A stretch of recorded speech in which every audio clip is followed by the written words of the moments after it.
Hello everyone, तो कैसे हो। आज हम एक्सप्लेन करेंगे banish from the heroes party season 2 का एपिसोड 2।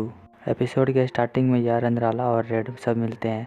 वहीं रीत को ठंड लग रही होती है तो यार रंधराला उसके लिए गर्मा गर्म चाय बनाती है और उसे देती है ताकि उसका बॉडी गर्म हो जाए और सर्दी ना लगे। फिर वह चाय रेड भी पीता है, उसे वह अच्छा लगता है। इसके बाद यार रंधराला कहती है, अच्छा हुआ हम लोग दोबारा मिल गए। तब रेड उसे माफ़ी मांगते हुए कहता है, मुझे माफ़ करना, मैंने तुम्हें चिंतित में डाल दिया। वहीं यारंद्राला खुश होती है कि रेड और रीत साथ में है। फिर यारंद्राला रेड से पूछती है, क्या तुम मेरे साथ चलोगे। रूती डायरेक्टली उसे मना कर देती है। तब इन दोनों को अजीब लगता है। यारंद्राला उस किंगडम का नाम बताती है। उस किंगडम का नाम किरामिन है और वह सबसे बड़ा शहर है। साथ ही वह उत्तर दिशा में स्थित है, जिसकी वजह से वहाँ पर ठंड रहती है। लेकिन जादू के कारण वहाँ का मौसम बसंत जैसा होता है और वहाँ के लोग बहुत ज़्यादा फ्रेंडली है, वे कभी धोखा नहीं देंगे। फिर वह रेड से पूछती है, आखिरकार तुम्हें पार्टी से क्यों निकाला गया था, इसके बावजूद तुम बहुत मेहनत भी करते थे। रेड बताता है, उसमें अब और ताकत नहीं है बैटल लड़ने के लिए। लेकिन यारंद्राला उसकी बात नहीं मानती और बताती है, अगर रेड मुसीबत समय से गुजर रहा है तो यारंद्राला उसकी पिलर बनने के लिए तैयार है, यानी कि सपोर्ट करने के लिए। फिर हमें पता चलता है कि रेड को पार्टी से इसलिए निकाला गया क्योंकि रेड का पार्टी में अब कोई भी इस्तेमाल नहीं है। इस बात से यारंद्राला को गुस्सा आता है। वह कहती है, उन्हें ऐसा नहीं करना चाहिए। फिर वह रीत से कहती है, तुम एक प्रिंसेस है और तुमने अपने जन्मभूमि के लिए बहुत सारी लड़ाइयाँ लड़ी है, तो तुम्हें अपना घर छोड़कर नहीं जाना चाहिए। इस बात पर रीत बताती है, यह सब उसकी मर्जी थी और इसमें किसी की गलती नहीं है। रीत यारंद्राला से कहती है, वह उन दोनों की बहुत चिंता करती है, इस बात के लिए धन्यवाद। लेकिन वे लोग उसके साथ नहीं जा सकते क्योंकि वे लोग जोल्टन में खुश हैं। रेड बताता है, वह यहाँ पर इसलिए आया था कि लोग उसे पहचान ना पाए, लेकिन समय के साथ वह यहाँ के लोगों के साथ घुल मिल गया। तब यारंद्राला कहती है, क्या होगा अगर वे लोग तुम्हें फिर धोखा देंगे तो। रेड बताता है, इससे कोई फ़र्क नहीं पड़ेगा। वहीं यहाँ के लोग उसे ड्रिंक के लिए इनवाइट करते हैं तो रेड कहता है, वह रीत के बिना नहीं जाएगा। फिर क्या, वे लोग फैमिली डिनर का तैयारी करने लगते हैं और यही रिश्ता काफ़ी है रेड को यहाँ रोकने के लिए। यह सुनकर यारंद्राला उदास हो जाती है। तब उसे मनाने के लिए रेड और रीत कहते हैं, तुम जोल्टन में क्यों नहीं रुक जाती, यह एक अच्छा जगह है। तब यारंद्राला कहती है, इससे बेहतर किरामिन है और उसे ठंड लगने लगती है तो रेड उसके लिए चाय बनाने लगता है। तब पीछे से टिसी निकलती है। वह बताती है, मुझे पता है अपना बॉडी कहाँ गर्म किया जा सकता है। इसके बाद वे लोग हॉट स्प्रिंग का मज़ा लेते हैं, जिससे कि उनका बॉडी और माइंड दोनों रिलैक्स हो जाता है। वहाँ का सीन भी बहुत अच्छा होता है तो टिसी 95 पॉइंट्स देती है। तब रीत उससे पूछती है, तुमने 5 पॉइंट्स किस लिए काटे। टिसी बताती है, क्योंकि ये जोल्टन शहर से बहुत दूर है। रीत कहती है, हम लोग जल्द ही उस हीरे तक पहुंच जाएंगे और पता नहीं वहां पर कौन कौन से मॉन्स्टर्स होंगे। रुति बताती है, उसने सुना है कि वे लोग हीरे को काटकर एनर्जी लेते हैं। रीत कहती है, ऐसा क्यों। ऋषि बताती है, मुझे लगता है कि वे लोग उसे खाते होंगे क्योंकि ज़िंदा रहने के लिए कुछ न कुछ तो खाना पड़ेगा।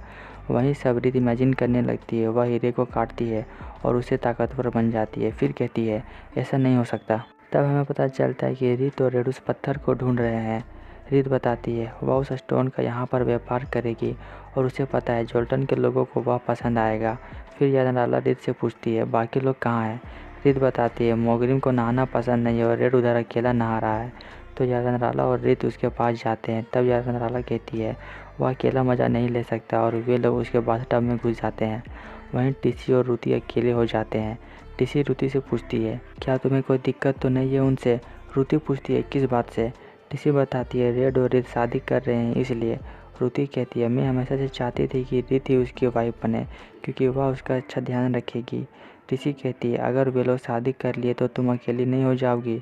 रुति कहती है, अगर मैं उसकी बहन ना होती तो मैं उससे शादी कर लेती, लेकिन ऐसा नहीं हो सकता तो रीत को ही उसकी वाइफ बनने दो।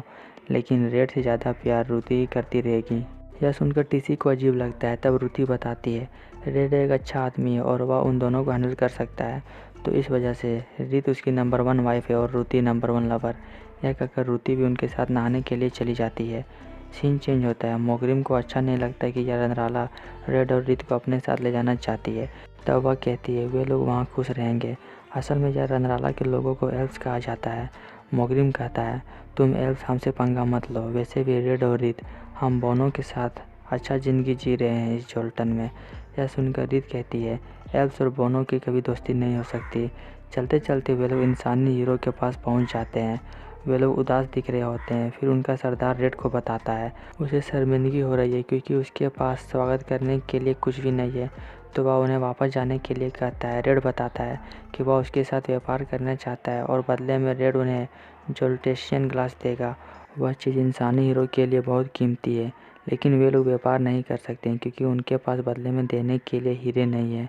जोल्टेशियन ग्लास की ब्यूटी देखकर एक बच्चा अपने आप को रोक नहीं पाता और वह रेड के पास चला जाता है। उसकी मोम उसे रोकने की कोशिश करती है, फिर भी वह नहीं रुकता। अंत में रेड उस बच्चे को फ्री में वह चीज़ दे देता है। वह बच्चा उसमें से एक छोटा सा हिस्सा काटता है और वह चमकने लगता है। आसान भाषा में बोले तो उस चीज़ से ये लोग जिंदा रहते हैं। रेड के पास और भी गिलास होते हैं तो वह उन्हें देना चाहता है, लेकिन वह सरदार निराश होता है क्योंकि वह रेड के लिए कुछ नहीं कर सकता। रेड इस बात को समझता है क्योंकि उनके पास और जोल्टेशियन गिलास नहीं है और अगर ऐसा ही चलता रहा तो वे लोग भूखे मर जाएंगे, और रेड उन्हें सभी गिलासेस दे देता है। इस बात से वह सरदार बहुत खुश होता है और उनसे प्रॉमिस करता है वह मरते दम तक उसका ये एहसान नहीं भूलेगा। फिर सभी जायंट्स उस चीज़ को काटते हैं और वे लोग चमकने लगते हैं। इसके बाद रेड उनसे पूछता है वे लोग परेशान क्यों हैं। सरदार बताता है यहाँ पर एक मॉन्स्टर रहने लगा है जो कि जेम्स को खाता है और इस वजह से वहाँ का सारा जेम्स बर्बाद होते जा रहा है, साथ ही जहरीला भी हो गया है। अगर यह जहर ग्राउंड वाटर तक पहुँच गया तो यहाँ का सारा जगह बर्बाद हो जाएगा और शायद इसी की वजह से जूस का जंगल कमज़ोर पड़ गया। तब रेड कहता है हमें इसे रोकना होगा इससे पहले कि ये फैल जाए। रीत कहती है हमने इस मॉन्स्टर के बारे में कभी नहीं सुना तो हम लोग उससे लड़ेंगे कैसे।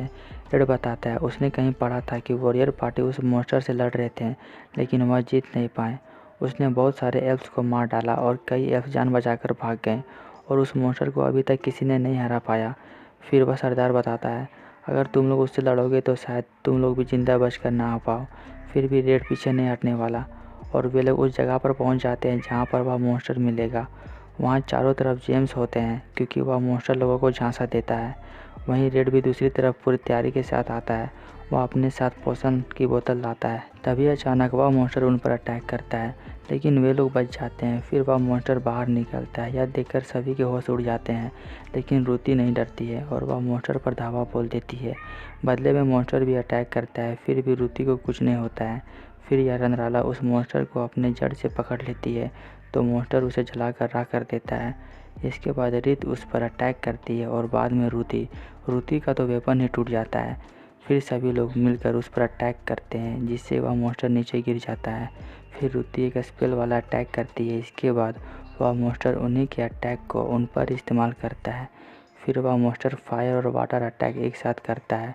तब यह रंध्राला को समझ में नहीं आता है कि उस मॉन्स्टर के पास कौन सा ब्लेसिंग है। फिर उन्हें समझ में आता है कि वह मॉन्स्टर मल्टीपल ब्लेसिंग इस्तेमाल कर रहा है अपनी ताकत बढ़ाने के लिए। इस वजह से ही वह अपने बॉडी को संभाल पा रहा है। फिर वह मॉन्स्टर आग के गोले से उन पर अटैक करता है, लेकिन रूती उन्हें अपने शील्ड से रोक लेती है और वह जाके मॉन्स्टर को लगता है जिससे कि वह कमज़ोर हो जाता है। फिर वे लोग डिसाइड करते हैं कि वे इस पोर्शन का इस्तेमाल करेंगे उसे हराने के लिए, लेकिन ये उतना आसान नहीं है। हमें यह पोर्शन उसके मुंह में डालना होगा। इसके बाद यह रंध्राला वह पोर्शन थोड़ा सा पीती है और वह ताकतवर बन जाती है और वहाँ पर अपना जड़ों वाला ड्रैगन निकालती है। वह उस मॉन्स्टर को जकड़ लेता है। उसी पल रेड वह पोर्शन रीत की तरफ फेंकता है और रीत उस पोर्शन को उसके मुँह में डालती है। पोर्शन के टूटते ही वह मॉन्स्टर नीचे गिर जाता है। तब हमें पता चलता है कि वह ब्लेसिंग के सहारे ही खड़ा था। फिर रूती उस मॉन्स्टर के सामने जाती है। वह मॉन्स्टर उठने की कोशिश करता है, लेकिन रूती उसे एक घूसा मारकर ख़त्म कर देती है। इसके बाद उन्हें वह जेम मिलता है जो कि उसके बॉडी के अंदर होता है और उस जेम का नाम अर्थ क्रिस्टल होता है। अब मोग्रीम की वाइफ का ऑपरेशन अच्छे से हो सकता है। इसके बाद यह रंध्राला कहती है रेड और रीत तुम यहाँ पर खुश हो। रेड बताता है वह अपनी लाइफ कंटिन्यू रखेगा रीत के साथ।